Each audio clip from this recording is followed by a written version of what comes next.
मित्रों नमस्कार। नमस्कार। एसएस बाबा रिपोर्ट के यूट्यूब चैनल पर आप सभी का स्वागत है, अभिवादन है, अभिनंदन है। मित्रों, भारतीय संसद से लगभग 150 सांसदों का निलंबन हो गया है और 150 सांसद के निलंबन पर विपक्ष कह रही है कि ये देश में तानाशाही हो रही है, देश में तानाशाही अपने चरम सीमा पर है। इसी पर हम आज जो है देश की जनता से जानने का प्रयास करेंगे कि ये तानाशाही है या फिर ये कार्रवाई है। क्या नाम है सर? मुन्ना सनवेर खान। क्या कहना चाहिएगा? विपक्ष आरोप लगा रही है देश के जो सरकार है उस पर कि अब देश में तानाशाही चालू हो चुकी है, इस पर आपका क्या कहना है? जनता को पता ही नहीं है जी कि तानाशाही क्या होती है और जनता को जो अधिकार मिले हैं जी आज जनता अपने अधिकारों को भूल गई। जी आज देश की संसद से जी इतनी बड़ी संख्या में सांसदों का निलंबन होना जी ये अति चिंता का विषय है। जी आज आप देख सकते हैं कि देश जो है ये लोकतंत्र प्रजातंत्र से अलग हटकर जी। राजतंत्र की ओर बढ़ रहा है। जी आज देश के लोगों को ये नहीं पता कि हम जनता है, नागरिक हैं। जी आज देश के लोग प्रजा में जी तब्दील हो चुकी है, प्रजा बन चुकी जी। है। वो महाराज धीराज की जय के नारे लगा करके जी। उसके आगे दंडवत लेट करके अपने समस्त अधिकारों को, अपने नागरिक अधिकारों को जी। जो बाबा साहेब भीमराव अम्बेडकर ने दिया था हमें, जी। और हमारा जो अधिकार था, हमारा जो पावर था, प्रत्येक नागरिक का जो आज इस भारत के अंदर पावर है जी। वो एक मेंबर ऑफ पार्लियामेंट के बराबर है, एक सांसद के बराबर है। जी। लेकिन हम अपने अधिकारों को स्वयं खोते जा रहे हैं जी। और जो कुछ भी देश में हो रहा जी। है उसे हम चुपचाप बंद आंखों से जी।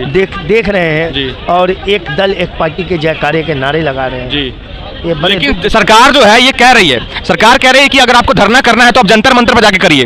आप जो है संसद में धरना कैसे कर सकते हैं? देखिए, समस्त सवालों जवाबों के जी जो मुख्य केंद्र बिंदु है जी। वो भारतीय संसद है। जी उसी संसद से समस्त देश के नागरिकों के हित के लिए कानून बनाए जाते हैं। जी। उस संसद में यदि आवाज़ नहीं उठेगा जी। तो कहाँ आवाज़ उठेगा? जंतर मंतर तो उन लोगों के लिए है जी। जो उस संसद की उठी हुई आवाज़ का विरोध करते हैं, जी। उसके प्रदर्शन करने के लिए वो जंतर मंतर पे जाते हैं जी। कि संसद में उनकी आवाज़ नहीं उठती जी। और संसद में उनकी बातें नहीं बोली जाती, जी। उनके बारे में बताया नहीं जाता। जंतर मंतर संसद के लोगों के लिए नहीं जी। है। संसद जो है हाँ। वो संसद जो है कि देश के प्रत्येक माननीय सांसदों का जी। वो स्थल है जहाँ पे वो विचार विमर्श करते जी। हैं और देश की जनता के भले के लिए जी। वो सारे तो वहाँ आपको पे- क्या लगता है कि देश में तानाशाही चालू हो चुकी है? वो तो लग ही रहा जी। है, आपको कहाँ नहीं दिख रहा है? जी। ये इतने बड़ी संख्या में सांसदों का निलंबन जी। और मात्र एक सवाल पूछने के लिए कि संसद पे हमला क्यों हुआ, जी। संसद पे इस तरीके की घटना क्यों हुई, जी। उस घटना का जवाब देने का उसका दायित्व जो है जी। सरकार के गृह मंत्री, प्रधानमंत्री, सरकार के सभी मंत्रियों का बनता है। जी। एक अकेले एक संसद के जो अध्यक्ष है, माननीय अध्यक्ष है, जी। अध्यक्ष जी कहते हैं कि संसद की जिम्मेदारी हमारी है, सुरक्षा की जिम्मेदारी हमारी है। जी। क्या आपके देश के जो सुरक्षा बल, सुरक्षा अधिकारी है जी। वो संसद अध्यक्ष के अधीन है? जी वो तो देश के